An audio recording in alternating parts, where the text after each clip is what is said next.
Mga kaibigan, welcome and welcome back dito sa ating vlog. It's me, Mary Ann Vlogs. For today's video, samahan niyo ako na explore natin ang ilan sa mga magagandang pasyalan dito sa Cebu City at excited na rin akong i-share sa inyo ang ating travel dito sa Cebu. Kaya samahan niyo ako na ikutin natin ang ilan sa mga magagandang pasyalan. So, ayan, dito na tayo at pupunta tayo ngayon sa Sirao Flower Garden. So, I'm so excited to share with you guys ang ganda ng Sirao. So, eto, papunta na po kami doon sa isa sa mga pasyalan dito sa Cebu City, ang Sirao Flower Garden. So, ayan, dito tayo sa sasakyan at kasama din natin yung ating mga travelers na nandoon sa harap. So, excited na rin tayo na maikot natin ang Cebu. Kaya, gusto rin natin magpasalamat sa ating nagsilbing tour guide kay Sir John Ray Agujar. So, maraming salamat po. Ayan. Papunta na ho tayo doon mga kaibigan. And, medyo may kalayuan din itong Sirao Flower Garden. At kung mapapansin natin dito sa daanan natin ay medyo yung papuntang San Vicente, makitid lang yung daan at sobrang daming mga nasasalubong na mga sasakyan. Kaya feeling ko parang nasa Palawan pa rin tayo. Okay? So, ayan yung ating mga kasama guys. Excited na rin sila na ma-explore ang ganda ng Cebu City. So, dito na tayo guys at dito po ay kukuha tayo ng ticket. Meron po tayo ditong babayaran na 70 pesos per head.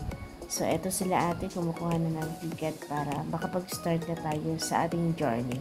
So, eto agad yung makikita natin. Sobrang ganda, diba? Ayan. So, perfect ito sa mga mahilig mag-picture taking. At magaganda rin yung mga bulaklak dito guys. Ayan. Mapapansin natin sobrang gaganda ng mga bulaklak dito. Kaya nga naging Sirao Flower Garden, diba? So, sobrang ganda dito. And dito po, ayan, hindi ko maiwasan na ma-amaze talaga. Sobrang ganda talaga dito guys. So, tara, start na tayo sa ating pag-iikot. Ayan. Ito yung ating mga kasama. Yan. Sila yung magiging object natin for today's video. O, diba? Sobrang ganda dito. Ang sarap lang mag-travel, guys, kapag merong budget, diba? Sobrang ganda talaga. Kapag nandito na kayo mga kaibigan, nakakawala talaga ng stress, lalo na kapag sobra kayong pagod sa trabaho. Talagang makakalimutan ninyo ang pagod at hirap sa trabaho dahil sobrang ganda ng area. Alright? So, eto, punta tayo doon sa may baba.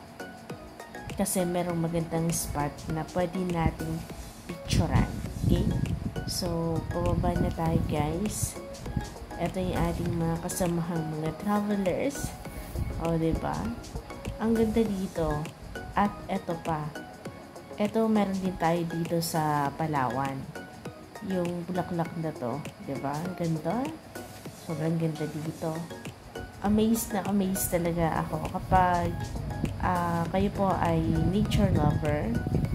Ma-appreciate nyo po ang ganda ng Sirao Flower Garden. Sobrang ganda.